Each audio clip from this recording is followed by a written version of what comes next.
எனது அன்புக்குரிய தம்பிக்கு பேசும்போது சொன்னார்கள், 2 தினங்களுக்கு முன்னாலே ஒரு மாநாடு என்று சொல்லி ஒரு பொதுக்கூட்டத்தை கூட்டினார்கள். மாண்புமிகு ஸ்டாலின் அவர்கள் பேசும்போது சொன்னார், எங்களுக்கும் தமிழ்நாட்டிற்கும் டெல்லிக்குமான போட்டி இந்த தேர்தல். அவர் சொன்னது தமிழ்நாட்டிற்கும் டெல்லிக்குமான தேர்தல் என்று சொன்னார். நான் சொல்லுகிறேன், முதலமைச்சர் ஸ்டாலின் அவர்களே, இது ஒரு குடும்பத்தின் ஆட்சிக்கும் தமிழ்நாட்டு மக்களுக்குமான தேர்தல்.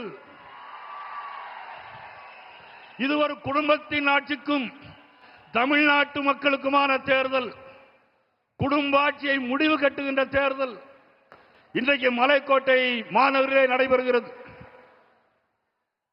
பிரதமர் நரேந்திர மோடிஜி எப்பொழுதெல்லாம் சென்னைக்கு வருகிறார்களோ, பிரதமர் நரேந்திர மோடிஜி எப்பொழுதெல்லாம் தமிழகத்திற்கு வருகிறார்களோ, அப்பொழுதெல்லாம் தாய்மாமன் சீர்கொண்டு வருவதை போல, தாய்மாமன் வீட்டு சீர் வருவதை போல இன்றைக்கும் 5600 கோடி ரூபாய்க்கு அடிக்கல் நாட்டியிருக்கிறார்கள். இன்றைக்கும் மதுரைக்கு வரும்போது 4400 கோடி ரூபாய். மதுரைக்கு வரும்போது தாய்மாமன் வீட்டு சீர் வருவது கூட லேட்டாக வரும். ஆனால் எங்கள் பாரத பிரதமர் நரேந்திர மோடி அவருடைய சீர் இன்றைக்கு தமிழகத்திற்கு வந்து கொண்டே இருக்கிறது. கப்பல் போக்குவரத்துறை அமைச்சர் சர்வானந்த சோனாவால் அவர்கள் 1700 கோடி ரூபாய்க்கு திட்டங்களை தூத்துக்குடியிலே தந்தார்கள்.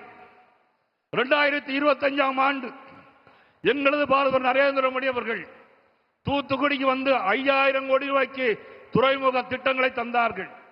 யார் தந்தது? பிரதமர் நரேந்திர மோடி தந்தது. யாருக்காக தந்தது? தமிழக மக்களுக்காக தந்தார்.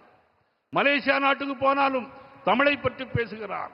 எங்கு போனாலும் தமிழ் கலாச்சாரம் பண்பாடை பற்றி பேசுகின்ற மாபெரும் தலைவர் நரேந்திர மோடி அவர்கள் இன்றைக்கும் 5200 கோடி ரூபாய் தந்திருக்கிறார். முதலமைச்சர் ஸ்டாலின் கேட்கிறார், என்ன கொடுத்தார்கள், என்ன கொடுத்தார்கள்?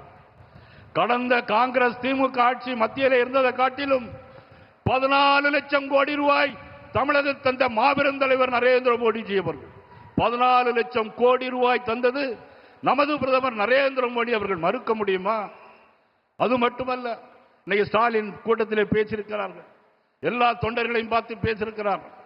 கிரிக்கெட் போட்டியில் கடைசி பந்து வேகமாக வீசணும் அப்படின்னு சொல்லியிருக்கார். நான் கேட்கிறேன் முதலமைச்சர் ஸ்டாலின் அவர்களை பார்த்து, நீங்கள் வீசுவதற்கு விக்கெட்டே இருக்காது, களத்தில் விக்கெட்டே இருக்காது, எங்க பந்து வீச போகிறீர்கள்? வெகு விரைவில் அதற்கான காரணம் தன்னுடைய மக்களுக்கான ஆட்சி.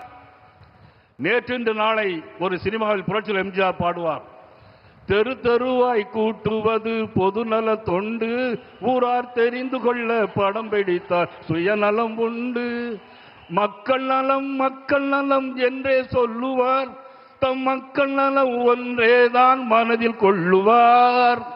தம் மக்கள் நலம் ஒன்றேதான் மனதில் கொள்வார். அவருடைய ஆட்சியை வீட்டுக்கு அனுப்ப வேண்டும்.